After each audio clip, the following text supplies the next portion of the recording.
Hmm. Good evening, believers. How are you doing today? Wherever you're joining me from, whether you're on Instagram, whether you're on Facebook, YouTube, all of the above. I'm so glad to have you with me today. This is Love Coach Tasha coming to you today for the Healing Hour Live. Come on in here. Come talk to me. Mama Khan, I see you over there on Instagram, girl. Hey, how you doing? I think you're the first one in today. Oh my goodness, I'm glad to see you all. It is the first time we're doing the Healing Hour Live since the new year. I hope you had a happy new year. Happy new year to you. I hope things are going well in your world. I hope you are feeling good. I hope you're feeling positive about the new year. Do you feel good about yourself going forward? Do you feel like you're going to have a good year? Hey, Mama Khan. I hope that you do. I hope you're feeling like you're going to have a really good year. I think that you are. I feel like you have been in a place where you were kind of down, but you have started figuring out this whole situation and you're going to get to a better place this year. And I'm going to try my very best to help you do it, okay? For those who don't know what we're doing here, my name is Love Coach Tasha, and I am a relationship coach specifically for women who are trying to stay in their relationship after infidelity. You've been cheated on. You have gone through that trauma. Yes, yes, indeed. But you're not ready to give up on this relationship. This is somebody that you love. This is somebody you really care about. You want to work it out. You want it to be okay. So you're trying to figure that out. You're trying to figure out how to stop being hurt all the time, stop lashing out all the time, and get to a place where you are feeling good with your honey again. And I am all for that. I totally believe in your love. If you believe in it, I believe in it with you. Now we got more than one person believing in it. I think it's real then, all right? So, everybody come on in. I want questions. But before we do that, we're going to talk about the normal stuff. First of all, tomorrow is the full moon, okay? If you're feeling emotional, if it has been a rough week, if you've been really tired, if you've been really energized too, it could be the full moon affecting you. The full moon messes with people. It pulls on the tides, and we are mostly made of water. So if it's pulling on water, it's pulling on us too, okay? If you are going through it this week, ignore it. Whatever is going on this week, you may have a completely legitimate problem, okay? I am not saying that you don't, but I am saying that this week is not the week to handle it. Today, tomorrow, maybe not even the next day. Skip on over the 6th, maybe the 7th, maybe the 8th. You can start dealing with these issues, but don't try and talk about it now. You're sensitive. You're going to get mad. It's no use to you trying to talk about it and trying to deal with it now, okay? Just so you know, so we don't have to keep on trying and struggling against forces of nature. We don't need to do that. All we need to do is go ahead and let it go until about the 8th. And then if it's still an issue, then you can talk about it, all right? All right. Let me make sure. Can I see? I can't see myself. Where am I? I can see it on that screen. Okay, there we go. All right. So we're going to start off like we normally start off. Um, and, this is the things that I tell you every single week because these are the things that you can do all by yourself that are going to start to help you to deal with this trauma. You deserve to get out of pain. So you need to start doing the things that will help you with trauma. And the very first thing is doing your deep breathing. Have you been doing your deep breathing? Have you been sitting down with yourself 5 times a day and doing your deep breathing? If you are not, you need to get on that, okay? Even when you're feeling like you're doing better, it's still important to keep that anxiety level managed by controlling that breath, keeping your brain on alert that you are in control. You don't need it to come along and save you. You don't need it to go into autopilot mode. You are just fine to be able to take care of yourself. You don't need your brain to butt in. That's what that deep breathing does. It keeps on telling that message to your brain that you got this. It's okay. So, we're gonna do our deep breathing together. Everybody that's here with me, give me likes, give me love if you have been doing your deep breathing. If you haven't, give me sadness if you haven't been doing your deep breathing. But I want to hear that you've been doing it, okay? I want you to be doing this five times a day. We do 4-7-8 breathing. 4-7-8 is it's just a random set of numbers. You can do anything. You can do 6-6-6 if you feel like it. You can do whatever combination of numbers that you want to do. I've seen it done all types of ways, but this one is the one that I like. This one is the one that it makes me. I can't keep the sticking into the problem in my brain while I'm doing this counting. Because if you're trying to count it for yourself, then you're activating the part of your brain that counts and not the part that is fearful. And so it's very hard to focus on that stress if you're focusing on the counting. All right. So we're going to do the deep breathing together. I'll count for you, but make sure you're doing it on your own. We're going to do 3 sets just because of time. All right. So get ready. We're going to blow out. We're going to inhale for 4, hold for 7, and then blow out for 8. Like you're blowing out a huge cake full of birthday candles all in one breath if you can get it. Okay. So we're going to blow out. Make that noise. Inhale through your nose. 2, 3, 4. Hold it. 2, 3, 4, 5, 6, 7. Blow out. 2, 3, 4, 5, 6, 7, 8. Again. Inhale. 2, 3, 4. Hold it. 2, 3, 4, 5, 6, 7. Blow out.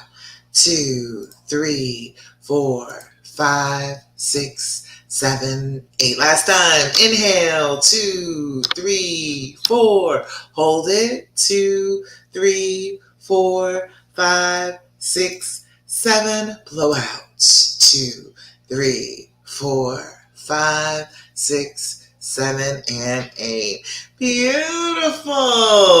Hey, Angela, I see you. I was just counting. I'll lose my place. I say hey while I'm counting. But hello to you. I'm glad that you made it. How's it feeling? How's it feeling doing the deep breathing? How do you like that? How do you feel when you do it? It should be a relief. It should be a little bit of extra oxygen to your brain so you can think a little bit clearly. It should be releasing excess carbon dioxide so your anxiety level goes down. There's so many reasons to breathe, okay? It is the basics of being a human being. When you stop breathing, you are going to stop living, and we cannot do that. So we are going to go ahead and do our breathing all the time. Just do it all the time until you get into the habit of it. At least 5 times a day. But that's a lot during the day. That's a lot to think about it and do it and follow through with it. It is going to make you feel better. You bring that anxiety level from way up here down. You want to bring it to a manageable level. We want to bring it somewhere that we can actually reach it instead of having it be above us and overwhelming us. All right. All right, good. All right, the next thing is doing your journaling. Have you been doing your journaling? Have you sat down with yourself and give yourself about 5 minutes of self-care in the morning and in the evening to write down your thoughts and your feelings? If not, why the heck aren't you doing that? Girl, you're slacking if you're not doing that. I need you to be doing your journaling, okay? Whatever you got to do to make it worthwhile fun for you, okay? Like, I get all these different journals because people like different stuff. So, okay, if you would rather have a fuzzy one with sequins on it, fine. If you want to have a mindfulness journal that tells you, can't get that out, that tells you exactly what to write every single solitary day, all right, fine. But either way, you are sitting down with yourself, giving time to, giving respect and honor to your emotions, writing them down, acknowledging them. But the thing is about healing from trauma is if you don't pay attention to those emotions, they come out and they spew all over everybody. And it doesn't make you feel good. It makes you feel good for split second in the moment when you are getting somebody, but after that you don't feel good, and then you got to try and make up for that because, oh, I'm sorry, I freaked out. If you are taking that time and writing in your journal and caring for your feelings, they're not going to just explode all over everybody because you have been talking to them, you have been examining them, you have been thinking about them, you have been getting them out and onto the paper. All right. When you are doing your journaling, you need three things. You need your date, you need your time, you need your level of anxiety. Date and time, because you need to be able to come back and compare notes to, okay, it's at 8:16 p.m. every night. I'm getting anxious. I am at a 7. What's going on then? Okay, is that the time that your boo was supposed to get home? Is that the time where he didn't get home on time, but he was going over to somebody else's house, and that reminds you around that time every day, and it starts to freak you out? You have to write these things down so that you know them. You know what the trigger is, you know when it occurs, and you know how bad it is. You need that information, okay? If you're going to heal it, if you're going to feel better, you've got to go ahead and write these things down for yourself. The promised one, I see you over there on Instagram. Hey girl, glad you're here. We're getting past infidelity in here. That's what we are doing tonight. We are working on that. We're talking about trust a little bit tonight too. I see lots of people wanted to hear about how to trust again. I'm going to talk to you about that. We're going to talk about that. All right. Hey girl. All right, so the next thing, besides doing your journaling, okay, I'm sorry, daytime and level of anxiety. Level of anxiety is between 0 to 10, okay? 0 is no anxiety whatsoever. Oh, you started to message me? I'm right here. Just ask me right here. 0 is no anxiety whatsoever. 10 is I want to lose control. I want to rip my hair out, tear my clothes off, run screaming down the street naked. If you are not at that point, you are not at a 10. Congratulations. Now you know that it's not as bad as you think it is. If you are able to sit down and break open a journal and put a pen in your hand, you're probably not at a 10. So sit down and realistically write down what your anxiety level is. Put it down in that book when you first start your journal entry, and then at the end of your journal entry. When you do that, you will see more than likely there's going to be a difference. You might start off higher and come down and get lower after you poured the stuff out of you and onto the paper. Twice a day, 5 minutes in the morning, 5 minutes in the evening, 5 minutes in the morning, just so you can get your thoughts straight for the day. You put down whatever anxiousness, whatever hurt, whatever is hanging on you, you put it down on the paper and say, you know what? I got stuff to deal with today. I understand that feeling. I completely get why I'm feeling it. I understand that it's important, but you know what? I'm going to set it right here. This is my important book. I'm going to set it right here, and I'm going to come back and deal with that a little bit later. I'm not going to let that be my entire day is dealing with that feeling. All right. And then at night before you go to bed, it is excellent to sit down with your journal before you go to bed. When you pour a day out onto your journal, out onto that page, it's out of your head. It's down on paper. And so now your brain is like, thank God we got rid of some of that weight. Okay, now we can rest. So have a whole nighttime, make a whole bedtime routine of it. Get yourself some tea, write in your book, listen to soft music, get yourself ready for sleep. So by the time you write all this stuff down in your journal, you're ready to go ahead and go night-night. And you're going to feel better for giving yourself that outlet before you go to bed, so then your dreams aren't all night long terrifying and horrifying you. You can put it all down before you go to sleep, and then when you go to sleep, your mind is a little bit more at rest. That all makes sense to you? Let me know if I sound crazy about any of this. If I sound like, why in the world would I do such a thing? I will try and explain it better if it doesn't make sense. All right? The next thing I want you to do is be grateful. I need you to be grateful, okay? I need you to be thankful for the things in your life. There are good things happening to you even in spite of this pain. And you've got to focus on those things. You have got to take your eyes off of right now things are horrible. Because if you keep looking at right now things are horrible, that's all you'll see. That's it. You won't see anything beyond that because your brain will get fixated on it. Your brain is designed to try and keep you from harm and help you experience pleasure. If you are in keep me from harm mode, that is all your brain sees. So you got to kick it over to, I want to experience some pleasure mode by being thankful. Thirsty Thursday is when I usually do that. Now, I didn't get anybody giving me any good stuff for Thirsty Thursday, but that is all right. I do not mind at all because there's always some good. There's always some good going on in my life. So even if you have not posted on Thirsty Thursday, if you have some good that is going on in your life, I want you to tell me about it, okay?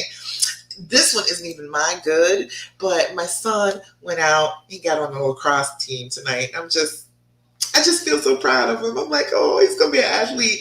It's weird because I was an athlete in high school and I don't really consider myself to be one. I played field hockey and just like I was a varsity athlete in school. And now I'm like, oh, he's going out and he's going to be doing, the athletics thing. And I'm excited for him.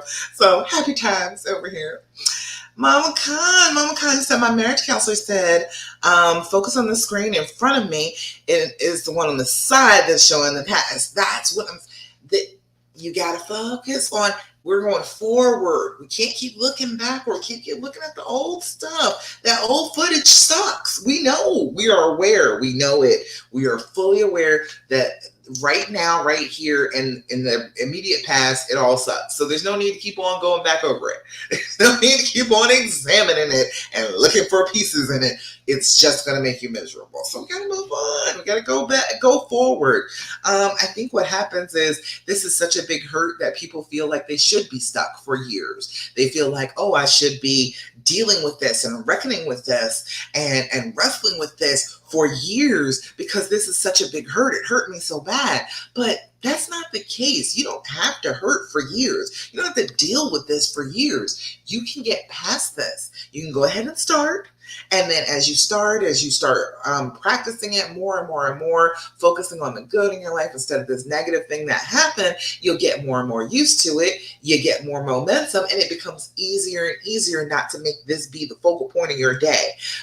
Everybody has had trauma, and how you're going to get over that trauma is how much you focus on it during the day.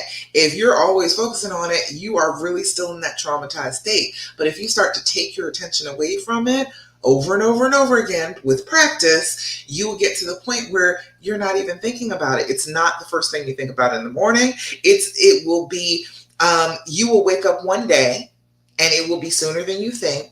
And you will not think about what he did all day long.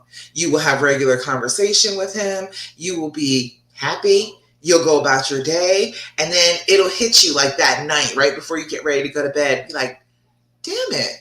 I didn't think about him cheating at all today. That milestone, girl, that's what we're working for. We are working for that. We are working for that moment where you recognize that you didn't think about the pain at all during the day. And that, my friends, that is how you know you're on the healing path, okay? You can be absolutely positive of it then. All right, so let's see. What else? If you got good news, anybody else got good news, feel free to share it with me. It's good news that you're here with us, Angela. Yay. All right, let's see. All right, last thing. Something that you can do on your own to start the healing is not to ask those questions, those awful, awful questions. Don't ask him, okay? For a little while, as a matter of fact, I've got a couple clients at the moment right now who I've told, don't ask any questions at all. Try and communicate without a question and see if your brain doesn't operate a little bit differently. Okay, we are very used to, as women, asking a ton of questions. We want to know. We want to hear about you. We want the information. And yes, that's a great thing. But if you stop that for a little while, you actually change the way your brain operates. You start to think of things not necessarily in question form. All right. You can make statements and have conversations that way and not have a whole bunch of questions that you have to go back and forth with somebody. It changes the way your brain operates. When you were traumatized, it also changed the way your brain operated. So if we are doing something that changes that basic function, the way that it normally goes, That's all good. That's always a good thing to change that regular repetitive thing that your brain is doing all by itself on autopilot. When we interrupt that, we are doing ourselves a great service, because then we have showed our brain that we can change it. We can change our minds. We can change our attitudes about things. We can change how we feel. All right. All right. Let's see. I know instead of asking these questions, I'm seeing there's a lot of, the group has grown so much. I see that it gets a little tense in the group. People get a little, well, it's a fear speech. That's what it is. It's the fear. It comes to the surface, and then you tell that to other people. And it's hard in the group because it's so many people hurting. But yeah, I'm going to have to go back and check on everybody and make sure that we're being, respectful to one another and not being discouraging to one another inside the group. Got to go over that. All right, but I'm going to give you some better questions to ask. This is the and. This is the and. This is the healing edition. The and. The and. And it is on Amazon. I think it's about $30 right now. And it's 199 questions. This one is specifically for healing. That's all it is. It's just questions you ask each other back and forth. So instead of asking, how did you feel about her? Do you really want to be with me? Did you really love her? Or were you just saying that? Which he was. He was just saying that. Let's ask these questions. Let's ask something a little bit better, a little bit more constructive, that is not going to be destructive in our brains. Because when our brains get those answers, we don't like them. All right. You're not going to like the answer to, oh, did you really feel like you loved her? He might have felt like that, but it was all fantasy. So he could say that he felt that, but then you'd be taking that as, oh, that must have been what it really was, when it wasn't. So either way, don't ask questions about what he did. Use these. Give you a few of these. Hey, Mackenzie, Tiffany, hello. This one says, put yourself in my shoes. Uh-oh. What do you see? That's a simple one. That's a simple one. Put yourself in my shoes. What do you see? Put yourself in my shoes. Can you see that? What do you see? That's a good one, right? That's a good question. Okay. Next one is going to be, I'm dropping them. All right, this one fell in my lap. When was the last time you misunderstood me? And what have you learned from it? That's an interesting one, right? When was the last time you misunderstood me, and what have you learned from it? You might find out, if you ask them that question, you might find out that they misunderstood something about you, and you might find out what it is. If you ask that to them, you might find out, or they ask that of you, then you might find out that you have misunderstood something, or you missed misunderstanding something, and you wouldn't have known about it unless you asked this question. It's very interesting. When you do this back and forth with your mate, there's lots of opportunity for you to be mutual, to get that communication really flowing.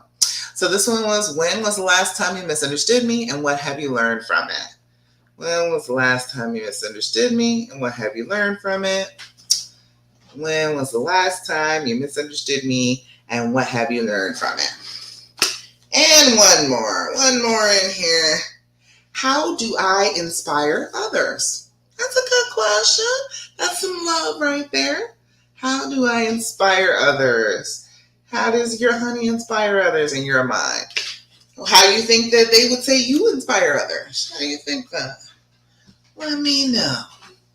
All right. I got questions. I got comments. Let me see. I can't see myself. Oh, there it is.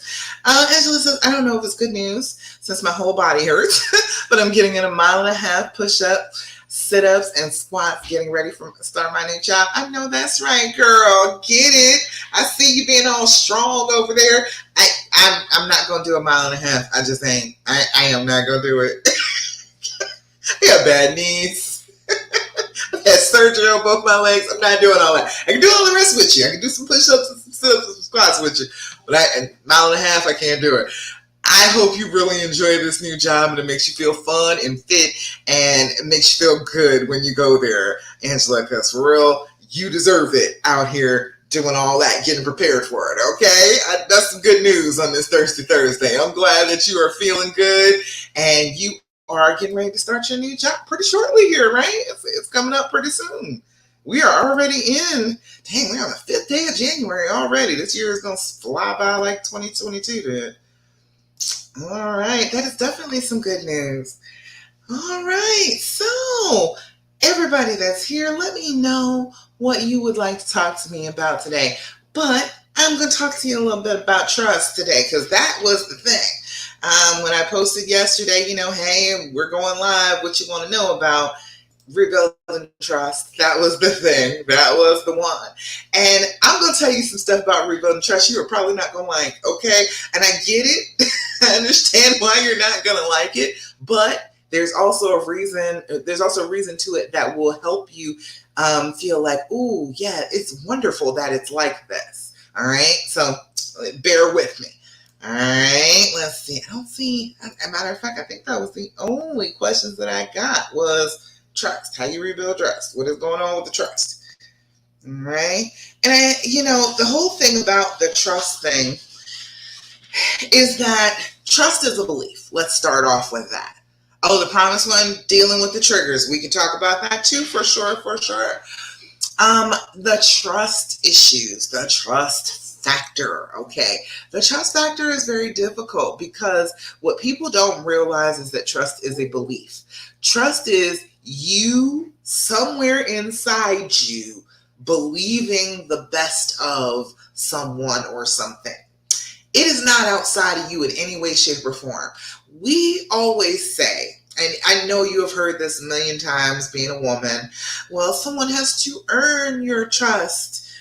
I get that that sounds right, but I have never found relationships where the person had to earn that trust first. It was a matter of the person was infatuated, they started to fall in love, they gave trust, and okay, then we're in that relationship. And then, okay, yes, we're in this relationship. I am seeing good things from you. Okay, yes, my trust is reinforced. But it did not come from that person's actions because most of the time when we fall in love with somebody, we trust them before we've actually had enough time to understand that we can trust them. All right. Most people, some people stay and sit and, and work on the relationship and go slow. But if you just fell for somebody, chances are you trusted them before you had any reason to. Okay. And that is because trust is a belief. It comes from within you. It had absolutely nothing to do with anything that they did. Your trust is yours to give away. You can choose who you want to have it. All right. And the thing is, if you find somebody that you want to have it and they live up to that, it's the most beautiful thing in the world. When they don't live up to that and they do the wrong thing and they hurt you, it's the most painful thing in the world because you feel like a fool. But you weren't. You were just somebody who was experiencing the emotions of this life. You were feeling happy and in love and trusting and open and vulnerable and ready for an adventure. There's nothing wrong with the fact that you were doing that in the first place. There's nothing wrong with that. That is awesome that you got to do that. It's awesome that we get to feel all the feelings that we feel, even the bad ones. All right. But trying to make believe that your trust came from somebody else means that it's completely out of your hands to be able to trust anybody.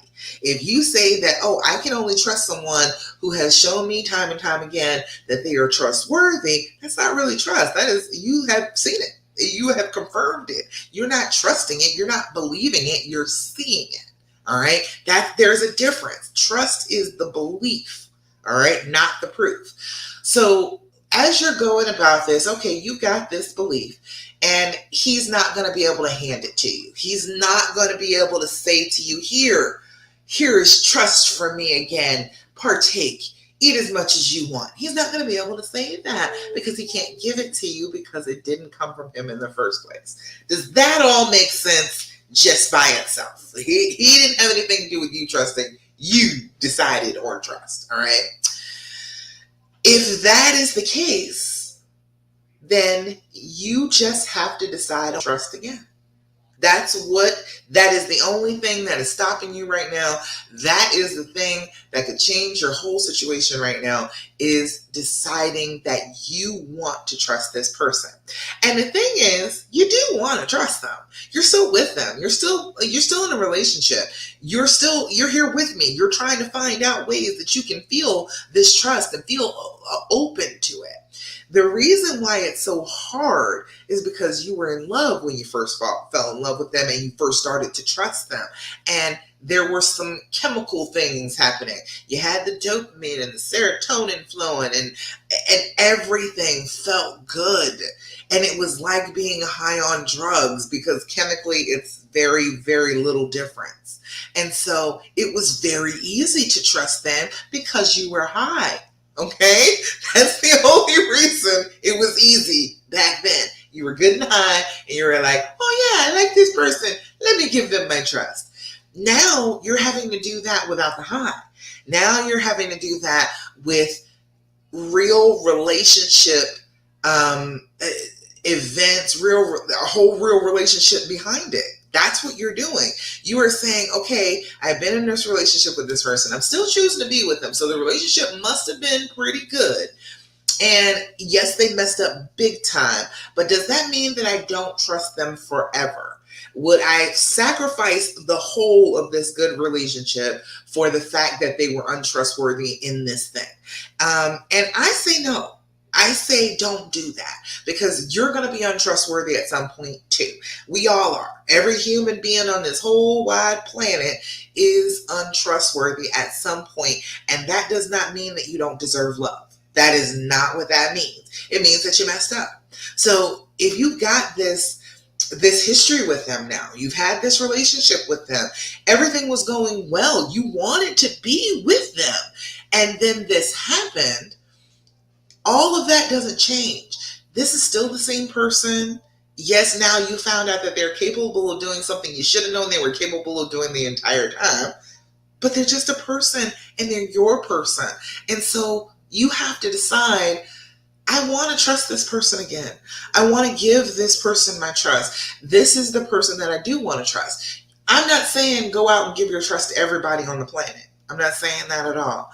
I am saying this one person, special.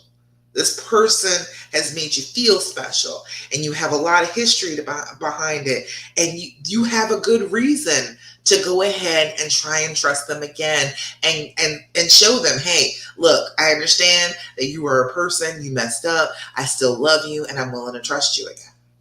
So in order to do that, there is no easy way. The most easy way to trust again is to trust. You can't know that you can trust somebody until you trust them. So if you're constantly holding back on it, if you're like, no, you can't go anywhere because I don't know if I can trust you, then you never will trust them, because they can't go anywhere to show you that you can be trusted. Okay? You can't keep them on a GPS leash and say that you trust them. Hands raised if you kept them on a GPS and you still don't trust them. I have been doing this for years. That has never worked. I understand the concept of, well, if I can be able to know where he is at all times, then I should be able to trust him. I get the concept, but it was all wrong from the beginning, because your trust was never going to come from where he is, what he's doing. That's not where it comes from. So if you believe that, then you're constantly waiting for him to just do the thing that will show you that it's okay for you to trust again, while you're tracking him every move that he makes. You won't find it there. You will not find it there. Now, if you really want to trust him, you're going to have to say, okay, well, look, we've had a relationship where you were capable of going out before. All right, go ahead and go do the same things that you were normally doing. I'm not going to be checking your phone and looking to see what you're doing. I am not going to be looking for messages. I am not going to be stalking you and checking everything that you're doing on social media. Look, we don't have time for all that. 2023, we ain't got time for all that check-in, all that looking. You were able to find most of this out. Most women are able to find this out without checking anything. Okay, most of us have that sixth sense. We were like, that is cheating, and we knew, and we didn't even have to have the evidence. We went and found evidence later on, but we were pretty sure about it ahead of time. You don't have to do all the untrustworthy things to feel like you're going to be safe. You're looking for safe from another human being. And that's the wrong thing to be looking for. You need to be looking for safe from within you. You need to be looking for the safety of, even if I was cheated on, so the hell what? I'm still a queen. I can handle that. I'm not going to let it destroy me or break me. So it could happen, but I'll be fine. That is where you're going to get your trust from, is believing in yourself. Is believing that, this is the person that I love. I have made a good decision. Even if they made a bad decision, I made a good decision in this person for myself. I'm going to believe the best of them. I'm going to see that they are going to prove that I'm right to be trusting them all this time. All right. So that's the basics of it. That's what you got to do. And it sounds hard. I know it does. I know it sounds really difficult at first, but it's just a matter of, if there is an opportunity to trust. If there's ever an opportunity where you're like, oh, I don't know if I should trust him with this, do so. Because that's the only way you get it back, is practicing it, is doing it, is participating in that, so that your brain is like, oh, she said we're going to trust this one. Okay, all right, cool, we're going to trust them. And then now, all right, you let them go forth and do whatever they're going to do. And one or two things is going to happen. They're going to prove to be untrustworthy, or they're going to be proved to be trustworthy. And you're going to have to believe your eyes when it shows you, okay, this person is acting trustworthy. They would let me track them. They would let me do all the things, but I'm not doing all those things. And they're trying very hard to show me that they are willing to be open and not do these types of things again. Or you could find out that they're completely untrustworthy. And all right, then you'll know that. But truth be told, like, there's somebody out there for an untrustworthy person too. So I feel like that's not necessarily the end of the relationship either. I think all of us are untrustworthy at some point, and we all got to come back from that. So we should all still be loved in spite of that. That's just my opinion. I don't know how you feel about it, but that's the way I think about it. All right. Oh, we got comments. Oh, wait, can I see? Where'd it go? I was just on that page because I can't see. Oh, if you next time, go to streamyard.com/Facebook and allow it to see your name, and then I can see everybody's name with their comments on my streaming page. Otherwise, I got to keep going back to the Facebook page, and sometimes it doesn't show me the video. Like right now, it disappeared. Had it up. And it just completely disappeared on me. But yeah, try that for the next time. Streamyard.com/Facebook. All right, there we go. Came back up. All right. Let me be able to see this whole page. All right. So Mackenzie said, it's not showing me. It says 4. Okay, all right, there you go. Mackenzie said, is it normal to feel love, anger, and hatefulness towards them? Absolutely. Absolutely. Mackenzie, it sure is. Absolutely. It is normal to feel all of the emotions. It's normal for them to go up and down and all over the place, loop de loops. It is completely normal to do all that. However, that is your brain on autopilot. Your brain is trying so hard to speak this pain to try and make sure that you don't get hurt again. And so it sends out those impulses of anger and hate and disgust towards him in order for you to back off from him. And then you finding the love, that's the real you. That's the real you. That's not your brain just operating and doing whatever the hell it wants to do. That love is coming from the real you. And you want to love them. You want to be close. You want to be all right with each other. So, yes, All of that is normal, but the thing is, you got to know that all of those negative emotions are kind of on autopilot, and you got to search for the positive ones. What you're going for in healing is to make it so that the period of time where you feel loving and kind and open and generous and compassionate, understanding, stretch even longer.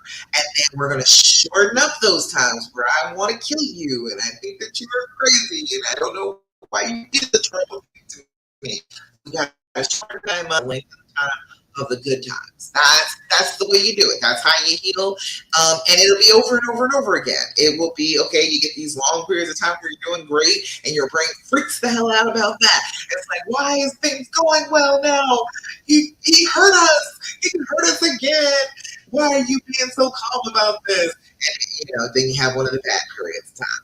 But then, there are times where it stretches out and it's weeks and you're feeling good, and the relationship's going well, and you're like, yes, I got this. This is going to be okay. And then another bad moment comes in. So it's totally normal, but it's just the fact that you have to not just react from those emotions. When your negative emotions are messing with you and they're like, oh, he's just awful and you're just all over staying with him. I reject that. You got to say, no, that is not the story that I am telling right now. That is not my fairy tale, okay? I do not feel like that. I love this person. I know this person loves me, and that's what I'm going to focus on. And train your brain to focus on what you are telling it to focus on, which is the good in your relationship, the happiness, the part that you really want. All right? That makes sense? Mackenzie, let me know. I'm kind of down here by the minute. I'm lost as to what that was. Minute? Uh, Come back and tell me what that was about, Mama Con. I forgot what that was about. A little lost about the trust. Was it about the trust? Was that what it was? Yeah, the trust is home. It really is. Feel bad. Then you're like, well, I love you. Oh, the emotion changed by the minute. Yeah. Yeah, buddy. But then it started to stabilize now. It does happen. It's just you gotta accept it as it comes. Say, okay, this is boiling up emotion. It doesn't feel great, but I'm not gonna start asking questions and poking at it and trying to make it worse and examining it. I just feel like this in the moment. I'm gonna turn my attention to something else that feels a little bit better than this. Doesn't have to be way better because you might not be able to get to way better from feeling bad, but there's something that makes me feel a little bit better than this. I'm gonna focus on that for a little while. I'm gonna turn my attention away from that for a little while. As you do it more and more, that feeling gets smaller and smaller. But it's just a practice that you got to be consistent about it. And you got to be just as stubborn about this healing as you are about being angry about it. You're stubborn about being mad about it, right? You feel justified in being upset, and I always tell people, watch out for feeling justified because when you feel justified, you're doing something you know is wrong. You know it's wrong, but you feel like I have an excuse why it's okay for me to do something wrong. And if that's the case, then if he had an excuse for cheating on you, then he's not wrong either. Is that what you want to? Is that the game you want to play?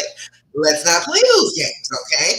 That's not fair and it's not right. If you know you're not doing the right thing, don't justify yourself and say, well, but he hurt me, so it's okay for me to do this.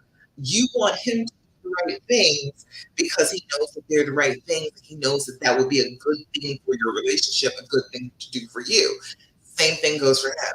Even though right now you feel like he doesn't deserve it, I get that, but you are also trying to stay with him. So if you keep on treating him like he doesn't deserve you now and you stay with him, left this really conflicted message. So we want to be clear about our message. I am sticking this out. I am staying with you. I'm not taking this bullshit anymore. Okay, I'm not going to keep having you cheating on all on me. But I am not leaving you. I am going to get past this. We are going to work through this together. That is what's going to happen. All right. Because he said I'm trying, but some days it's so freaking distracting. It is, and it's up and down and left and right, and you're spinning. Yeah, it is terribly distracting, and that's when you go to your journal. That's when you do your deep breathing. You go to the things that will work. Okay? That doing your deep breathing is always gonna work. If you are doing that consistently 5 times a day, all right? I don't know if you were here at the very beginning when we did our deep breathing, but go back to the beginning, do that with me. It's also on TikTok, it's also on YouTube. I've done videos everywhere about doing this deep breathing. But and where I'll just count you through it. But you have got to do your deep breathing 5 times a day. Get that emotional level down. Because right now it's up and it's all over the place. So there's good emotions swirling up there and bad emotions swirling up there, but they're all kind of outside of your reach. So what you want to do is be doing that deep breathing, bringing that down every day, pushing it to a level where you can manage it, where it's on the same level as you are. It's not way above you, and it's um, not bigger than you. All right. So be doing that. Do your journaling. If you're feeling the mad, write down that you're feeling the mad. Why is that? Is your brain telling you a story that isn't true? Because sometimes that's happening. You sit there telling yourself something that is absolutely not true, but in the moment, because you're thinking, it seems like it should be true. Like, like the big one. Um, if you did this, that means you never loved me. That's not true. That's just some shit the brain thought of. I promise you. It was never the case that, oh, somebody cheats on you, they don't. There was some crap. I'm trying to tell you, I think that was a patriarchy. I'll tell you right now, I think that that's what that was. I think they kept telling us, well, if this man cheated on you, then he never loved you. You were girl, you should just be happy that he was willing to share it with you for a little while. I think that's the patriarchy. I don't know. It may just be me. I might be seeing ghosts where there are none. But I feel like that was told to so that it could keep us in line, so that we can be striving so hard for somebody's love. And then if they cheat, it's like, oh, you never loved me, and I will never be good enough. And then that defeats us. You know what I mean? Might be it's a conspiracy theory. I'll take that conspiracy theory. I will say that I did that I take that. But it's never been true. People who love you hurt you all the damn time. That's the people who hurt you. It's nobody that you don't care about. Who has hurt you that you don't give a damn about? Who has ever hurt you like that? It is always somebody that you care about. It's always somebody that cares about you. It is just false to believe that, oh, well, you never have me because of that. Your brain is lying to you. So you got to confront those thoughts. You got to tell those thoughts, oh, no, that is not true. I'm not going to believe that. That's madness. Don't tell me that. And then replace that thought with a better thought. So now I already journaled since November. This is the main topic. Oh yeah, it takes up a lot of time and space in your brain and in your journal, but that's okay. You will find that it will slap off. But right now, use it as much as you possibly can. Can to pull that stuff out of yourself and down onto the paper and to release it. There's other things that you can do for that too. If you're mad about a particular thing, if one of those things, it's always a thing. He cheated on me while I was pregnant. He told this woman he loved her. He took her a special place. There's always a thing. There's a thing, right? You know what your thing is. Comment, tell me what your thing is. But if you got a thing, and it's that thing that keeps repeating and repeating and repeating in your brain, you can sit down, your pen and paper, you can write that thing down, write that thought down. And then the full moon is a beautiful time to do it. Full moon is about release, letting go, of sitting back and relaxing and seeing what you have wrought through the month. So that's a great time to do it. Take that paper with that thing and go outside and burn it beneath the moon.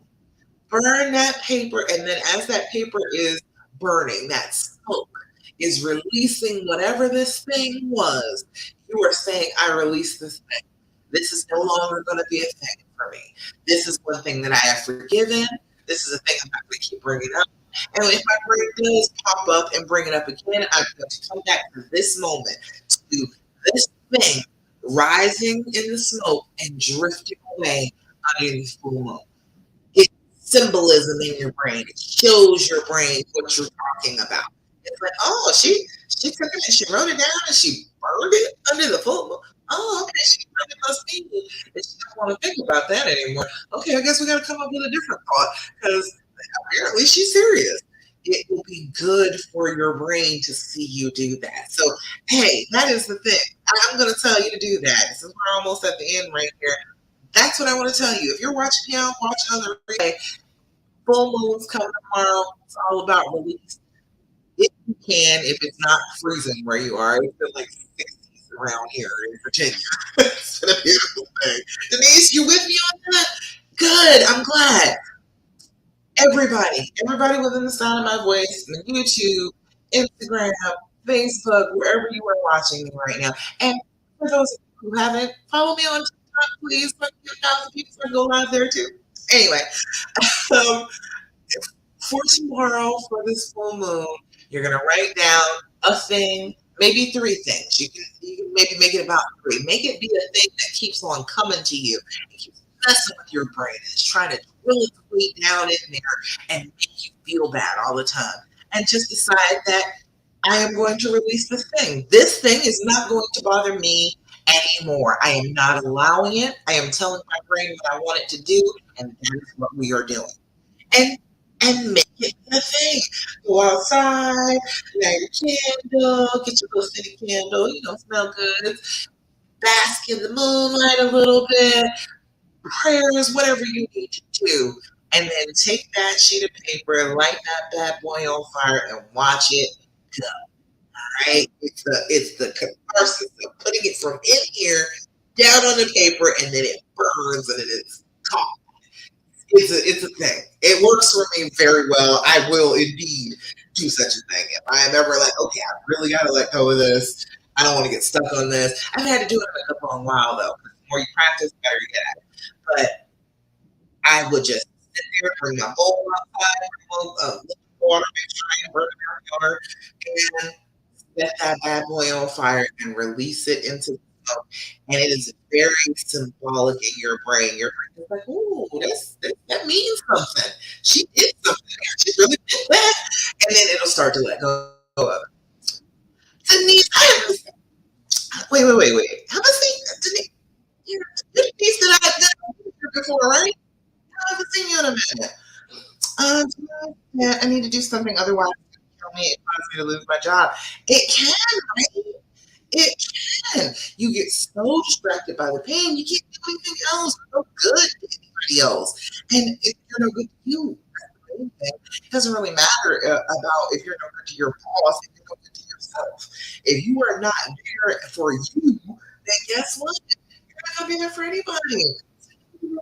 You need to let it go. This is the perfect time of month to do it. Go for it. Okay?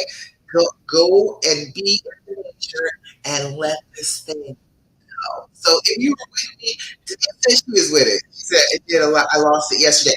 And Denise also, like I said, full moon. Full moon, don't forget about that. Anything that happens in like the 3 days before the full moon, forgive yourself. Just be like, okay, I was tripping. The moon got to me.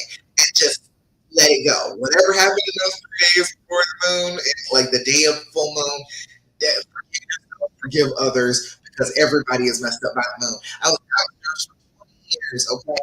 I guarantee you the full moon affects people. More people come into the ER, more babies are born, more people come into the psychiatric facilities. I'm trying to tell you, it is real. So don't even give yourself a hard time about it. It was just a full blown mess when you did it, okay? All right, good. I'm glad you with me on that because I'm so proud of myself for that. It was a full moon. Now, after like the seventh, okay, we'll blame it on you. But right now, we're going to blame it on the moon. You were in the medical field, too. You know about it, right? You know if you got to work on the full moon, it's going down. You know it's happening. Everybody in my, wherever I work, we didn't even talk about it. But it would just be like in the report, you're like, okay, man, it's a full moon. just let everybody know. You're like, okay, it's coming. Just so you know, it's a full moon out there. Everything is going to go wrong.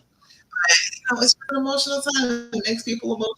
It does. But These 3 days, just forgive that. And whatever you're mad at him about, you're probably not that mad about because the full moon is just affecting your emotions. All right. So everybody here with me now. You drink, right? The whole freaking staff is like, oh, like, oh Lord, get ready, get your shoes right, tie your sneakers. Oh Lord, it's coming. Yeah, for years and years. And then when I started doing this, it was like I didn't even recognize the pattern at first. I would see it in the hospitals or whatever, and yeah, I was like, oh, that's full moon. But when I started doing this, I did not consider that it was actually everybody and not just people who were sick in the moment. It affects everybody's emotions. So as I was doing this, it was like more and more people. I would have like everybody freaking out in those 3 days coming up. And now the people that work with me, all the clients that I have, it seems like everybody is pretty much aware that the moon is going to mess with them. They're like, okay, yeah, the full moon's coming. Okay, so I was going to freak out, but it was just a full moon. And they can get past it a lot faster. So, thanks for nuts. I know, right? Yeah, he cheated. Yeah, yeah, yeah. I was going to tell you, man, it's a hot mess. Yeah. All right. We got any other questions? You here with me, Denise? You got any other questions? Anybody who is here with me now, anybody in the sound of my voice, let me know. There are so many of you on with me, but nobody's saying anything. Give me love, give me likes at least. Let me know that you are here, that you're hearing me. Whether you're here now or on the replay, it doesn't matter. I'm just glad that you're here. And I will answer your questions if you don't catch me while I'm live. If you put them underneath the live, I will answer your question. Um, I think it works like that on Instagram too, but I just never seen anybody come back later on and do it. Mhm. All right. Tanisha said, I just don't know why I deserve this when I am so loyal. Well, who said you deserved it? It's just one of those things that happen in your life. It doesn't mean that you deserve it. And that's saying that, oh, you deserve anything bad that happens to you, anything good that happens to you, you deserve that too. It's kind of random. And honestly, you're there's so many people who get cheated on when they're faithful, and then there are so many people who get cheated on when they're unfaithful too. So it doesn't none of that matters. Keep trying, doesn't matter, doesn't matter. I did it for 4 years. I cheated for 4 years in a row. Okay? It does not matter. It does not matter what you think you did. It doesn't have anything to do with you. It has to do with them. They are a person dealing with their own crap, and whatever it is inside them that made them feel like that this was a good idea, that doing something that's self-destructive and destructive of the relationship was a good idea, that could have come from a good place, right? You have to be in to cause so much pain. Does that make sense to you? Like, you're not dumb at all. You're not dumb at all. You know that if somebody does something this dumb, something this big, that couldn't have come from, oh, I feel great about myself. It couldn't have come from there, right? Does that make sense that it would come from there? No. It had to come from I am I am having an issue here. I have pain. And okay, I'm going to reach out to another person. I'm going to try and solve it using this cheating to try and make that pain go away from me. That's all it is. That's it all. Okay, because that's what I'm trying to say. It makes no sense to believe that this comes from a good place. It comes from a horrible place. You're a prostitute. Hey, girl, exactly. You prove it because that is that he thought was a good idea. But he was in a bad place. Bad ideas sound great. Ideas seem like they be logical in a bad place. It has nothing to do with us why these men cheat. It's something they're doing. It is. It's something deep down in his heart. It's bad or stupid. That's always what it is. It's illness in some way, shape, or form, and there are lots of different illnesses, mental, physical, spiritual, all of that. And there is sad. which is grief of some kind. And then there's stupid, which is all the stupid things that we get told, everybody gets told in a relationship. It didn't have anything to do with you. You said, they don't understand the pain it causes when people get mad, so I'll stop. And that, wait, that's not true. That is your brain telling you a lie. They do understand the pain. They're not stupid. They do understand it. They get it. And us continuously repeating it does not ever get better. They're not dumb. They know they hurt us. But when you're dealing with your own pain, nobody else's pain matters. Does his pain right now matter to you at all? No, because you're worried about your pain. And that's how it goes. That's why we have to be aware of this. Okay, this, but I'm also in this relationship. I care about them too. I'm going to show them what it's like to still care about somebody. Yes, I can be mad at you, but I'm going to show it what it's like. I can still care about you. I can still love you. I can still try and seek compromise and understanding with you because I love and get them to do the same for you. When you do that back and forth. But yeah, it's a thing. When people are hurting, they're not thinking about anybody else's pain. And it's not that they don't love you at all. They can love you deeply and madly and truly, but the pain is in your brain. You see how strong your brain responded to this. It is making up stuff. It is telling you horrible things. It is sending you pictures. It is doing terrible things to your brain. If he's going through that too, just because they don't show it doesn't mean that they're going through the exact same thing that we are. And it doesn't have to do with anything to do with you. It could just be his own childhood issues, could be it could be what is going on with him. But if that is all in his mind, it is all in there, it is harder to be considerate of other people. And we know that now for sure. Because in our pain, it's harder for us to be considerate of this person. He says bad, compartmentalized. Yeah, they compartmentalize. But you know why they compartmentalize better? Because they were separated from their emotions when they were kids. Men always told you're not supposed to cry. You're not even supposed to feel anything besides being mad. That's all you're really supposed to feel. And then they get into a relationship. And we're like, oh, feel all the feelings. Here, look, feel the feelings. And they don't have a clue how to do that at that point. So yeah, that's why they come to us. They messed up. They've been told all their lives it's not okay for them to feel. Yeah, you can mess up too. You be able to compartmentalize like that too. If you've been raised like that. You say your accusers is not able to dig deep to know why this behavior started. We don't need them to do that. I know. We don't need them to do that right off the bat. You probably know better than he does. You just keep an eye on that. You probably know and have a clearer idea about why he was doing this than he does. So trying to dig into it, you're saying dig into the pain. Now, this for trying to dig into it, trying to go into therapy, that type of stuff too. If you tell him, okay, you got to dig into this, you are telling him uncover all that pain and while I'm still mad at you and I'm not your support system, but go ahead and dig into all of that and deal with it all by yourself, and then I'll be considering being with you again. That's not even fair either, because there's some healing that you can only do in a couple with a relationship. You know what I mean? So, go ahead and let that go. That whole trying to dig deep into it, trying to get all into it. Let's heal a little bit first to the point where, okay, if he goes digging, it is not going to destroy us when he hits that pain. Do you understand what I'm saying? Does that make sense to you? It's a very difficult thing. Denise, okay, good. I'm glad because I was like, this is a lofty concept. I wanted to make sure it made sense. Denise, you said open your eyes. Good. I'm glad because we don't want that. We don't. We're in pain. I'm in pain and you're in pain. Go dig up some more pain. I'm not going to help you with it, and I'm just going to expect you to get better, and then we're going to link back up and we're going to be fine together.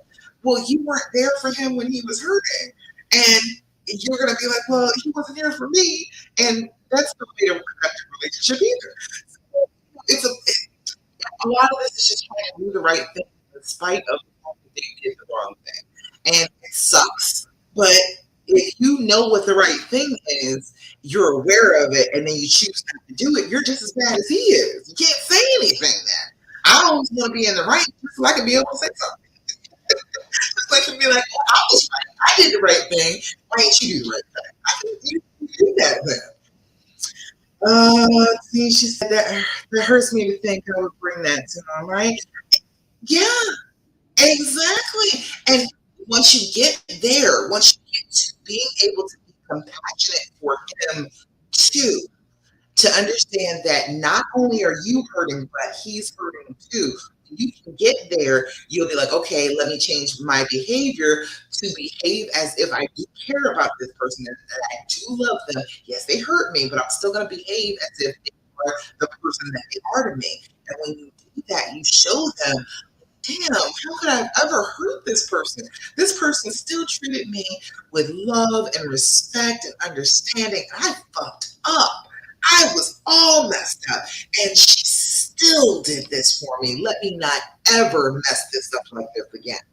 That's how you get them not to do it again. You just punishing them. That's not helping anything. They're already in pain. It doesn't matter if you punish them. They were already freaking hurting. So you're giving them more reason to do the wrong thing. Then they're like, well, I'm okay. I'm already hurting. She's just gonna hurt me. So I can go sleep with as many women as I want to because I'm gonna be punished anyway. It doesn't matter how I feel because she's hurting. So that's the only thing that's important. And that's how you come across like that. And then the whole relationship doesn't work out. You can't figure out what the problem is. A lot of times that's the problem. You said, wow. Denise, try and bring it to you. Try and bring it for you raw. Try and give it to you. Because we get stuck on the fact that, oh, they hurt me. You're not the only person in this relationship. And if you're going to heal and you're going to be together and you're going to move on, you actually have to think about them too. You know? You're welcome. I'm glad to be here for you. I can explain that to you. I love talking about this stuff. Once I figured it out, it was great. Every little piece of this I figured out and applied made him act differently. I was struggling looking for that, but it all came down to me acting differently. When I chose a different path, he came along with me. When I stopped trying to push him down the path, to you go down that path, go.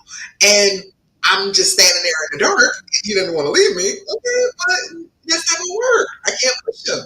But if I'm going ahead and saying, okay, we're heading that way, let's go, and we start walking, he's gonna come with me. So that's the difference between like punishing them and trying to understand and forgiving them because it only works that way. It only will work out with you being forgiving and loving and open, and passionate and honest, and you know, letting your heart be open again. That's the only way it works. If you keep on being shut off, it will continue to be miserable and sad. There's no end to it. If you don't stop that, there's no end to it. Ebony said, y'all better listen. Tell him, Ebony. Tell him, Ebony. Ebony caught me back in the day when I first started doing this. And she didn't listen to me. And now she's like, oh, shoot, I see. I should have listened to you the whole time. I don't try and lie to you. I don't try and tell you anything that will lead you to feel like a doormat and make you feel bad. I want you to take all of your power. You are a queen. You are a damn goddess. I don't think that you should just be sitting here suffering. I don't think that that's right. I want you to take back your power and then make yourself feel better and then work your womanly magic on every damn body around you and change everybody around you just because you changed. Because that's what we got. We got the power to do that. So we might as well exercise it. There's no point in having power if you don't use it. All right? The patriarchy taught us that. Janine, she said, yes, and that's all I've done. He has hidden things I will never know about. He won't go down that path. Well, you don't want him to. We don't. No. You're going to forgive him anyway. What is the point of going down that? And, okay, that being said, a lot of the time when you forgive, you move on, and you show that you are still loving towards him, a lot of that stuff comes to the surface.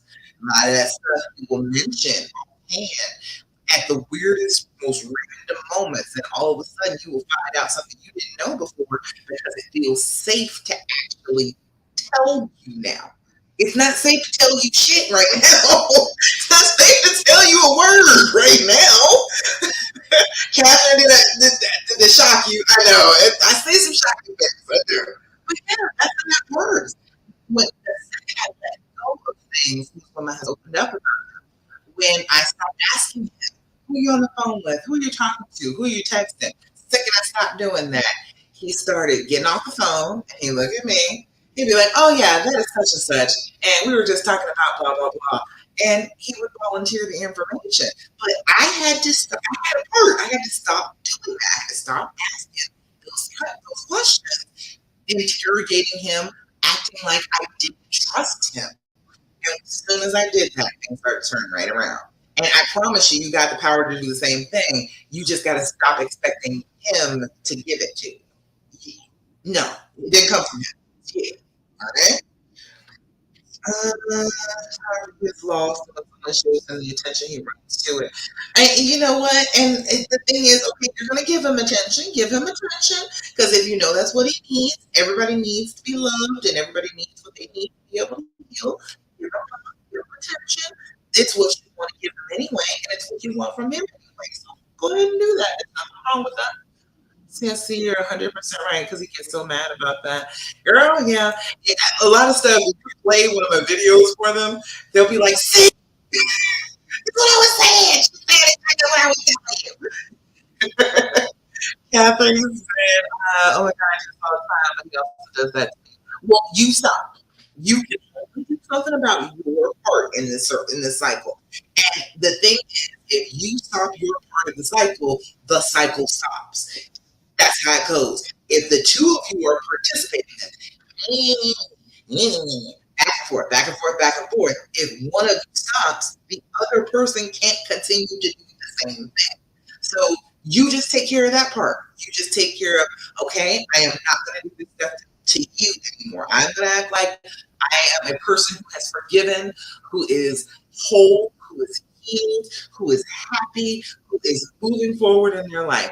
That's what I'm going to be like. I'm going to put that costume on and live in that skin every day. And I'm going to treat you like that every day. And we're going to let things unfold the way they do. And I promise you, as soon as you do it, as soon as you take that control, I promise it changes. As soon as you do, Ebony, tell them. As soon as you snatch that control and say, okay, I'm going to control this, that's exactly what happens. You begin to be able to control it. Denise says, so is it bad to ask for a cell phone bill? Yes. Yes, it is, Denise. Do not do that. Stop doing that. Because you're saying, I do not trust you. I do not trust you. I'm still checking your cell phone bills. You're just a child. You cannot be trusted. I have to be able to check behind you, and I will never, ever trust you. That's what you're saying. When you're like, oh, give me your cell phone bill. I'll do it. That's proof what? That's proof that he's not talking to somebody? No, that's not. No, that's not at all. He could easily have a burner phone. You can pick a phone up from Walmart, from Dollar General, damn near from the Dollar Tree. That does nothing. You're doing absolutely nothing checking that phone bill. I know it seems like it's true. Your brain lied to you again. See how your brain lied to you? See, it just lied and told you that was proof, and it was not. That's not proof at all. He could be stealing at work. He could be doing any old thing. If that was what he really wanted to do, you would not do a thing looking at a cell phone bill. So yeah, oh damn, yeah, exactly. So what good does it do? You doing all that checking, that does not foster your trust. Your trust is a belief. If you are trying to always search for proof, you do not believe. If you're a kid and you're always looking for Santa Claus, looking for proof of Santa Claus, you do not believe in Santa Claus. You know, does that make sense? If you're constantly looking for the proof, you know the kids, they want to stay up all night, they're going to stay up, and they're going to lay by the fireplace, they're going to lay traps, and they're going to catch Santa Claus. You trying to catch Santa Claus, man? You can't do it. Exactly. Exactly. There's There's no need. You gotta believe. If this is the person you want to believe in them. Right? Another thing is that I'll definitely try it. Thank you so much because I've been feeling extra down, not even take care of myself. Oh, we gotta take care of yourself first. Self care is key. And not even take care of myself. Sometimes I look in the mirror or old pics and I'm amazed I don't recognize that one. Yeah, you gotta come back. Catherine, we need you. We need the old Catherine back. We need her. All right. She doesn't have to completely take over, but the good things about her, we need to bring her forward and have her participate in your life again. You have separated, you have disassociated from yourself. Step back into yourself. Be proud of yourself for having a love that made you want to do this. Just because they cheated doesn't mean that you didn't find a love that was amazing. So amazing that you said, yeah, you cheated on me, but I still love you. I still want to work this out because this love is so amazing to me. You got that. You got that. You have an amazing thing that you are feeling like, oh, I should feel bad for having it. Do you feel bad if you won the lottery? Hell no. There are plenty of people out here who are fighting for this lottery who want a person that they feel like that about and can't find it. So you won the lottery. Just because they were an idiot, they spent money messed up, doesn't mean that you didn't hit the lottery. Doesn't mean that. Say, girl, boss. I need to reach out a long time ago. I'll be right here, girl. I'll be right here. Talk to me. Message me. I work with people. I got clients. Come on. Let me help you. Let me get into your brain. You will work with me enough that you'll start to like hear my voice in your head. Apparently, that's a thing. I talk to people so much. I give you so much feedback, so much like positivity, so much. I fuss at you. I would fuss at you. I would fuss and cuss and everything.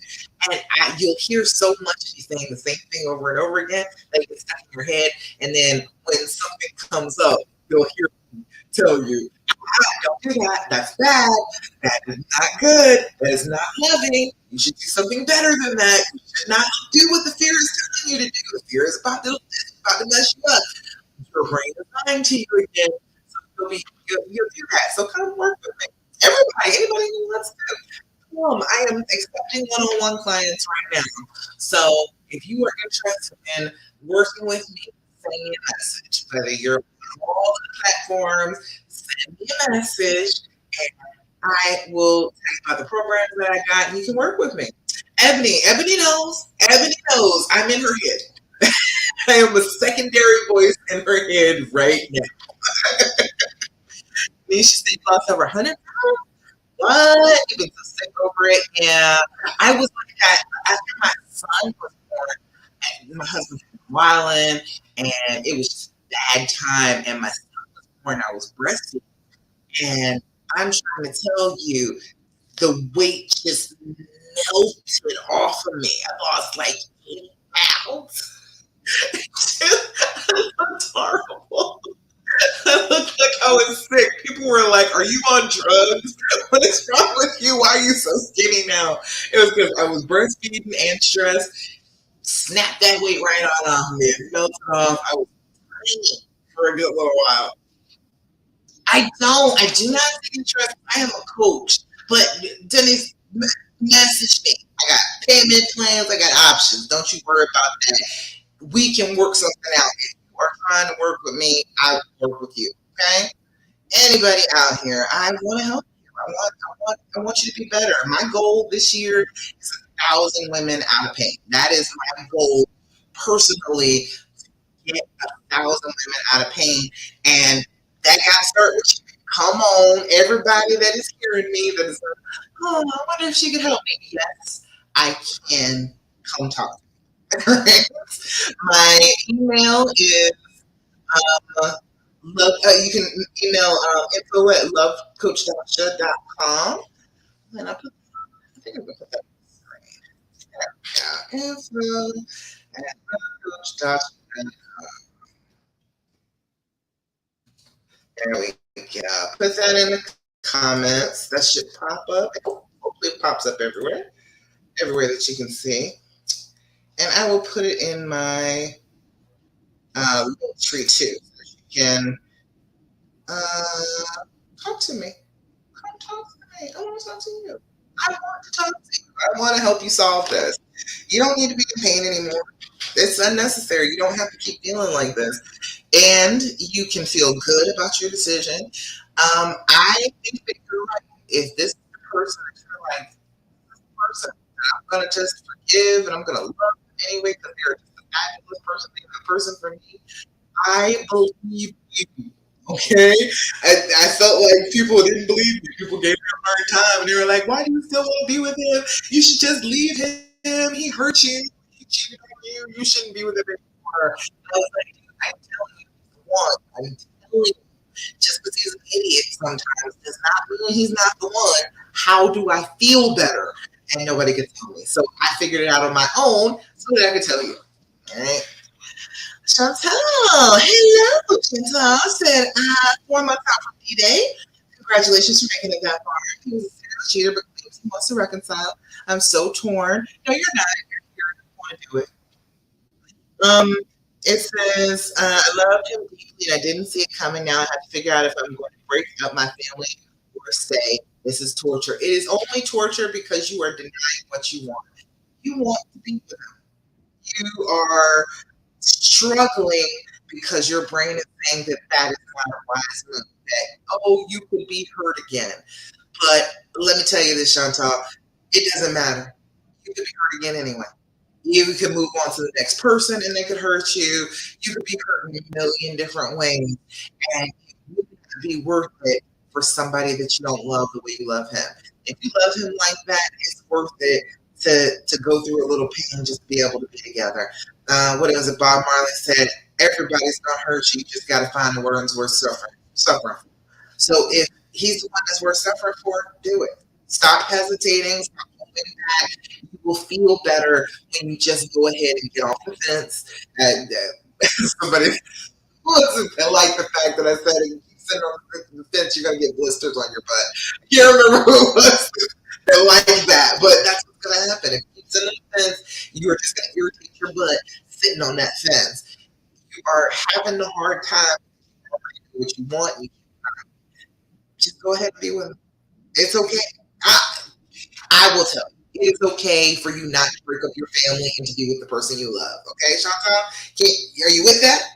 I'm with that. Denise sings a truck driver and never home. Oh, yeah, that's hard. How do I trust him when he would visit with me? You trusted him before when he wasn't with you? Right. Chantal, Mr. Yeah. Can you share this? Absolutely. This is streaming to YouTube too. So if it's somebody that's not in the group, then you can just to the YouTube, share a YouTube. Yeah, that's all I gotta do. I'm not sure I can ever trust them again. You can. Turns out you can. Again, make up your mind that you can and do so. That is all it takes. Is you making up your mind about what you want and following through on it.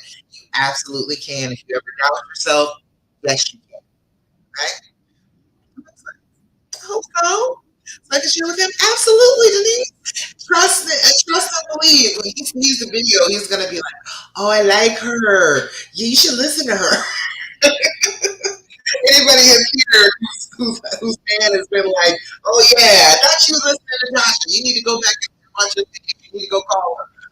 Anybody here? I don't know if there's anybody here right this second who has experienced that. But, yeah, a lot of the time they're like, "Yes, go talk to Tasha." So yes, absolutely. You can share it with them. All of these lives are on my YouTube channel. It's everything is Love Coach Yasha on Instagram, on TikTok, on YouTube, on Facebook, and Love Coach Yasha everywhere. So just look at it, and you can find this one. This one is streaming right now to YouTube, and as soon as it's off, it'll be on YouTube. So you can share it with them. You can show them other ones. Hey, man, this is what I do. Tell him I need to work with her. I'm gonna get an appointment with her. She's gonna have an appointment with me, and I need to work with her. So give me the money for that. Just tell him, and he'll be like, "Okay." Once he sees the video. Promise, like, hey, you said if the shoes on the other side, I would want anything to do with us. That's not necessarily true. almost all the time, almost every day, there are men that are trying to come into the Love After Cheating group. The group that I have on Facebook is Love After Cheating, and it's like for recovering and reconciling after infidelity. And I specifically say it's for women, but men still will fill out all the questions and they'll be like, I need some help. I'm trying to stay. She cheated on me. So don't believe that hype either. That's my, it really is. A lot of the time, these people say, I know that they will tell you, oh, he wouldn't stay with you if you did the same thing. And that's not necessarily true at all because I get a ton of men. If I did specialize in helping men, I'd have enough that I could run the business off of that from the amount of men who try and get into that group and need help. So that's not true either. I know the lies, man. I'm trying to tell you, we've been lied to a lot. Tanisha said we separated, but he just paid my rent. Who does that if he doesn't want the best for me and us? Of course, yeah. Why are you separated? He's truck driving. You're not separated. He's just at work. That's all that is. Tell him to come on home after he works. That's all it is. You want to be separated for what? What you being separated for? I think somebody asked that in the question in the comments on the post on the page. Oh no, in the chat, somebody asked if separating helped the relationship, and I didn't get a chance to answer because I was driving. But my question back was, would you feel like the relationship was going to be stronger if he left you? Would you feel like, oh, things will work out if he walked out? I don't think so. So the separated thing, don't do that. Don't leave. Don't give up. Don't sign papers. Look, we are going to be together. That is what we're going to do. We're going to work this out. I'm going to get past this. You're going to do right. You're going to do right by me. We're going to do right by each other. We're going to be happy again. That is what we're going to do. We're not separating. Ain't nobody divorcing. Ain't nobody separating. We're not doing it. It doesn't help. It just gives you this false sense like, oh, we're separated, so he can't really hurt me. And he could just that. No, I let my feelings get the best of me and blamed him for cheating. Oh, everybody does. Everybody does. It happens. You overthink. You start saying things. You got to try and check. If you're going to deal with triggers, somebody asked me about triggers earlier today. Triggers. Okay. Triggers start off physical. So if you feel like that rising of heat in your face, if you feel the blood rushing in your ears, if you feel your chest is starting to get tight or your heart is trying to, oh, that was you. Okay, all right, good. Yes, I almost forgot to talk about that. My bad. If you're feeling that, you're triggered. Okay, your body registers that before your brain registers it. Sometimes your brain is so slow, you're already blowing up over the trigger before you have actually recognized that you are triggered mentally. So you look for the feeling. That's what you got to look for first. You look for that feeling, whatever it is in you, and it can be anywhere in your body. It can be your feet start tingling and sweating. It could be like you feel tingling or tightness in your stomach, in your gut. Your palms could start sweating. You could start sweating. You could feel your vision narrow down to like that tunnel vision. Whatever it is that you feel, pay attention to that and say, okay, that is my sign that I am triggered. So what that means is I have to stop. I have to calm myself down. I have to start doing my deep breathing. I'm going to do my deep breathing about 20 times in a row because that using that part of my brain that's thinking the numbers and counting, that is not the part of my brain that is freaking the hell out. So I'm using a different part of my brain. I'm telling that part to shut up. I'm actively using another part of my brain. That's going to calm it down. I'm going to do my journal. That's going to calm it down. I'm going to go and do some exercise. Run around the house a couple of times. Feel free. You're working off a little of that, hey Laura, and you're working off of that adrenaline that has come from the trigger. So running works, walking, exercising, dancing, turning on some feel good music, some I Am Queen, Hear Me Roar type music, and dancing around your living room will burn off some of that adrenaline and calm you back down. The whole thing is let me calm down before I say something. You want to try and catch that feeling sooner and sooner and sooner. You want to be like, damn, I caught that almost as soon as it started creeping in my chest. I have gotten it down to a science now. I know it's a twist on my heart and it's a drop. It feels like that every time. Twist, drop. And I know when I feel that I am triggered. There's something wrong. I don't have to know what it is. I don't have to sit there and examine what's going on. I just know that that's why I feel it. And then I'm like, okay, let me focus on my body. Let me focus on my breathing. Let me focus on the good things in my life. Let me focus on exercise, self care, journaling, breathing, doing all the things that make me feel better. I don't have to know what the trigger is right off the bat. I have to calm myself down first. And then maybe I can look at it and try and figure out what triggered me. Because if I start looking for the trigger as I'm triggered, guess what's going to happen? I'm going to be even more triggered. I am going to be worse. It's going to escalate. So instead of trying to figure out the trigger right that second, figure out the feeling of the trigger. And as soon as you feel that, let that be the sign in your brain. Oh, I'm triggered. Okay. Let me back up. Let me calm down. Let me do the things that make me happy. Let me do the things that make me calm and centered. Okay, let me do that first. And then maybe I can figure out what this trigger is while I'm calming down. That makes sense. That makes sense to you. I hope that, I get to talking about this. It's a lot. It's a lot, but it's not really a lot. It's just practicing the same things over and over again. Danny said, damn, is right. It hurts my feelings that I do this because I will go batshit crazy. Yeah, you will. Yeah, but you don't have to do that. You can, in the moment when the feeling is rising, that's the opportunity for you not to let it rise. And you will, if you follow that feeling and try and catch it when it's itty bitty, before it starts really growing up, you catch it as a seed before it starts growing, you can catch it earlier, you can squash it earlier. But it's just a matter of paying attention to yourself. And it's hard to do that when you're traumatized because you're thinking about him. And you were terrible. And why did you do this to me? You made me feel bad. Instead of saying, I am in control of my feelings. I can feel better when I choose to feel better. I do not have to continue to be miserable and sad and hurt. I don't have to do that. I am choosing something different than that. When you start doing that, exercising your willpower, yes, indeed, it's willpower and it's practice. It's both. You gotta be consistent with it. Set an alarm for it. Get up in the morning, do your affirmations, and really believe it's that belief thing comes in again. Believe that you'll be fine. That this will be okay. That this is just a small part of your story. It's gonna be over soon. It's the conflict part of the story.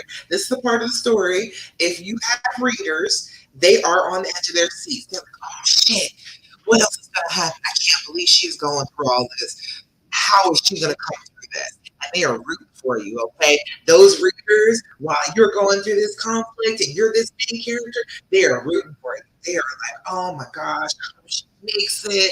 I really see myself in her. I hope she's all right. I want the story to turn out well for her. That's all that's happening right now. She's going through the conflict part. We got to get through that part. That's all. Then we get happily ever after.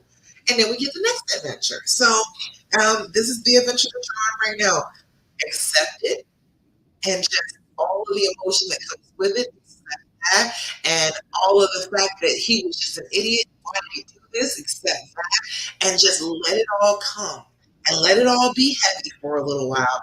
And then say, okay, it's been heavy for long enough. I have carried it for long enough. It's time for me to start putting these back down. And you start putting them down one at a time and just not picking them back up. So that's one thing that you can do for this full moon that I was talking about.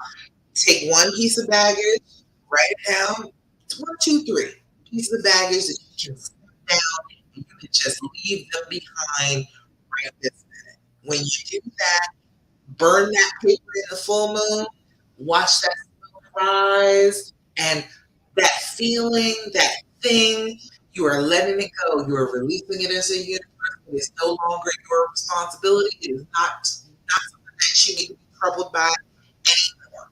And tell your brain that, and then anytime time it brings that up. Remember the whole full moon thing? We burned the paper, we let the emotion go, we stopped stressing about it. Remember we did that? And your brain is going to be like, oh, yeah, we did do that. Oh, okay, you're super serious about letting that go. Oh, I see you over there on Instagram. Hey, girl, glad you're here. Whew. All right, I've been talking for a minute. We good? I think that's about it. I don't see any other questions. Anything else? Any other questions? Like, you want to tell me I'm crazy for inventing these things? I know people said I was crazy when it happened when I did it, but the more I did it, I was like, oh, I'm not freaking crazy. I have found the answer. Eureka! I found it. And, after I started implementing it and things started changing, people be like, I can't believe you did that. I don't know why you're staying with him. You should just leave him. I just had to stand firm in my belief in myself, in my choice of the mate, and say, you know what? I believe in him. I believe in me. I believe in us. I think this is going to be fine. We are going to heal. Don't you worry about it. And kept on moving with my life, and that's exactly what the hell I did. That's exactly how it worked out. I believed in me, I believed in him, I believed in us together, and as continuously as the more that I believe, the longer I believe, the more I am shown that I was absolutely right about that. I was absolutely right to believe in myself. I was right to believe in him, and I was right to believe in us together. Because damn it, we were meant for each other. We were meant for each other. I'm trying to tell you, he was made for me. He was telling me the other day how he was like, if I had known that it was going to be, then I would have waited for you. He was like, I wouldn't have been with anybody else. I just would have. If I could go back in time, I would tell you, hey, wait for me when you turn 20. I'm coming, and then I would have gone about spending my life and getting a whole bunch of money so we could just be together and be happy together. That's what he told me the other day. And I was like, that is the sweetest thought. However, if I had not met you when I met you, after all the things you had been through, after all the things I had been through, we might have been perfect for each other. But the way that it worked out when we linked up, it was perfect, and we knew that it was perfect. And Cindy, I'm gonna tell you something that nobody's ever tell you before. However many it freaking takes. How many fairs before you give up? You don't have to give up. You don't have to. You don't have to. I cheated over and over and over again. I've lost count. I don't know how many times it actually happened, but I had decided that he was not ruining this for me. I knew he was my person. But you're not ruining this for me. I don't care if you got issues and you feel like cheating is a good thing. I'm telling you, I don't want you to cheat on me. You're going to do right by me, and we are going to be together. So get your stuff together, figure it out, and we're going to be together and we're going to work this out. You don't have to say, oh, well, if he does it the second time, then I'm going to leave. If you're not, why keep saying that? Why keep giving yourself false boundaries that you really don't believe in? If you keep on saying it over and over and over again, I'm gonna leave you the next time, and you don't, you're just saying, okay, well, you can do it as many times as you want to. It doesn't matter what I'm saying because I'm not really serious, and I think that you can just do it anyway. So if you are like, look, you're not gonna break up. You're just gonna do better by me. That's what's gonna happen. You're not getting out of this. You're not just gonna wander on off, be able to be single and be with whoever you want to. That's not what the hell is happening here. You're gonna do better. I'm gonna do better too. I'm gonna heal. I'm gonna let you be the man that I love. I'm gonna heal. I'm gonna try and connect with you. I'm gonna trust you again. I'm gonna do all the things, but you're gonna do better. And how many? Don't keep counting. Don't keep worrying about all that. If he's still the person for you, Cindy, and you don't want to not be with him, don't be like, oh, well, it has to be this number. And if he does this, this, and this, then I'm going to leave. You're putting all of your happiness, all of your decision about your future into somebody else's hands. And he's already proven he's not great with that. So You make up your mind what you're going to do, and then he's going to have to follow behind you. Okay? Don't be like, oh, you make up your mind, and then I'll follow what you're doing. No, he doesn't deserve that at this point. You are supposed to be the one who is in charge of this going forward. I mean, so see, yeah, Denise, you with me, Denise? Yeah. Denise, you said, I think she thinks I'm full of shit. Yeah, if you keep saying over and over again, oh, I'm gonna leave you. You do this again, he's gonna test it. He's gonna be like, okay, let's see. But I told him tonight, I love you. I will fight until the end. That's what I'm saying. If you say that, do it. You are proven to yourself. I'm not crazy. I'm not full of shit. I am dead ass serious. We are going to be together. We are going to be okay. Things are going to be good. We're going to be loving to each other. You're going to do right. I'm going to do right. That is what we are doing. And if you make up your mind and tell him that that is the plan and you go forward like that is the plan, he'll follow along with the plan. They're not complicated. They're like, okay, she said we're going to work this out. So that's what we're doing. Oh, all right. I think that's about it. I think that's about period. Period. That's what I'm trying to say. I forget to use that. That's the thing. I forget to use that. I'm like, period. We are together. That's what's going down. I told mine. I told mine from the get go. I was like, you're not messing us up. I found the person that I was supposed to be with. I don't care how messed up you are. You're not messing this up for me. That's what's gonna happen. So if you keep on making me cry, you just gonna be sad along with me. So I suggest you get out. You're welcome, Cindy. I'm glad I can help. All right. And if anybody here, if you're interested in working with me, you think I'd be a good coach for you, you think I got some things to tell you, message me. Message me. I Facebook, TikTok, anywhere, I don't care. And or send me a message to info@lovecoach.com. Hi, Mark. Hi. I don't recognize you, but hello. How you doing? We talking about getting past infidelity. And all right. So today, always remember to put back a lunch. That's what I'm saying. We're gonna sit down. We're gonna work this out. If we gotta pack a lunch, if we gotta have drinks, if we gotta do what we gotta do. Oh, go ahead. I love it. That's what I'm saying. Gotta be determined about what you want. It's your life. Just because they messed up doesn't mean that you don't get control over your life. That's crazy. Why would we live like that? All right, y'all. Whew, I gotta go. I can't keep talking. All right, y'all. This is great, though. I got some things. But anyway, let me tell you this. Always remind you that you need to be doing affirmations. Okay? That's 5 things that I told you. If you be don't ask questions, be grateful, be doing your affirmation. Affirmations are anything you tell yourself. Okay? It does not have to be a good thing.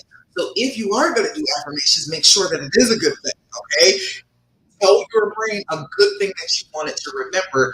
Don't sit there and tell yourself terrible things over and over again. Because whatever you tell your brain, it's going to go. So, affirmations are everything. Oh, girl, you gotta be doing them. You gotta be doing them consistently. Okay, I'm gonna do this one, but I'm gonna end with the thing I saw on TikTok, and we're gonna do that too. So this one is for today. I am healthy. Today, my mind, my heart, and my soul are one. All right. Today I am healthy. Today my mind, my soul, and my being are one, or my mind and my soul are one healthy being. And today I am healthy. Today my mind, my heart, and my soul are one healthy. Okay. I am all about that one. I like that one. But the other day on TikTok, I've been on TikTok. I've been doing videos on TikTok. If you have not been on my TikTok, you're not my friend on TikTok. Ooh, like but there was a set of girls. I can't remember who they were. But they were sitting in the car eating noodles. They were saying that one of their friends always said, "I'm so lucky. Everything is always working out for me." And she says that all the time. And she says that all the time because it keeps happening. She says everything is always working out for me, and things always do. So these two friends decided, okay, we're going to start saying that. She says it all the time, and things start working out for her. So let's say what she said.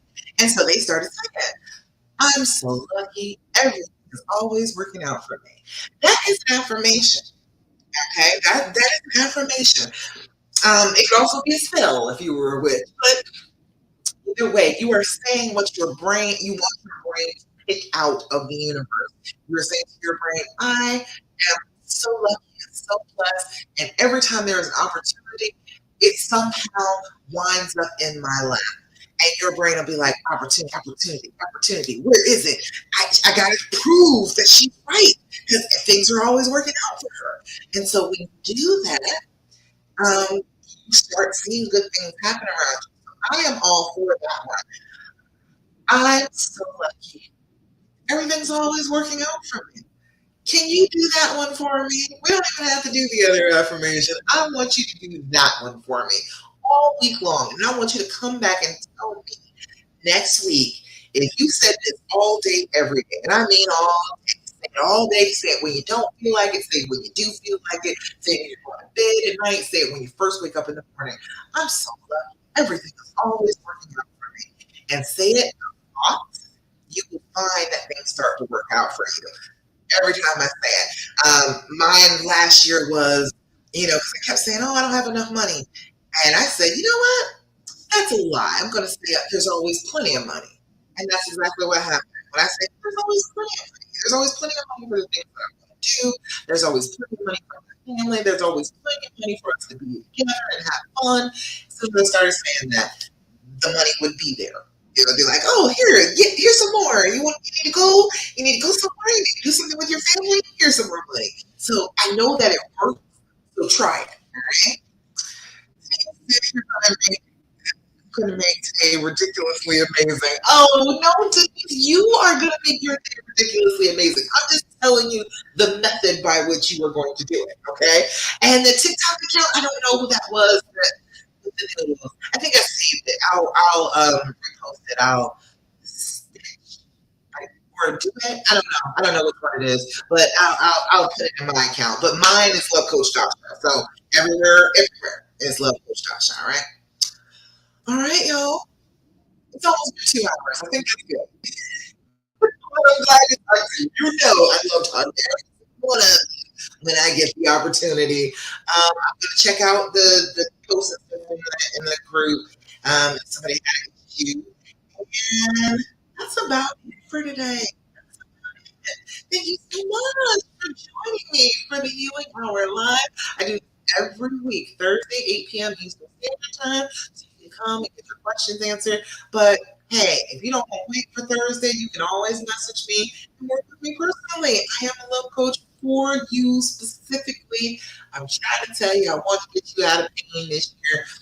And that is my goal, 1,000 women. So come on with it so I can start rolling these women off. Like, yes, you're happy, and you're happy, and you're happy.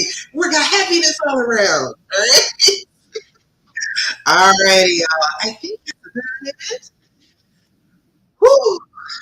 I'm along right. That's about it. Thank you.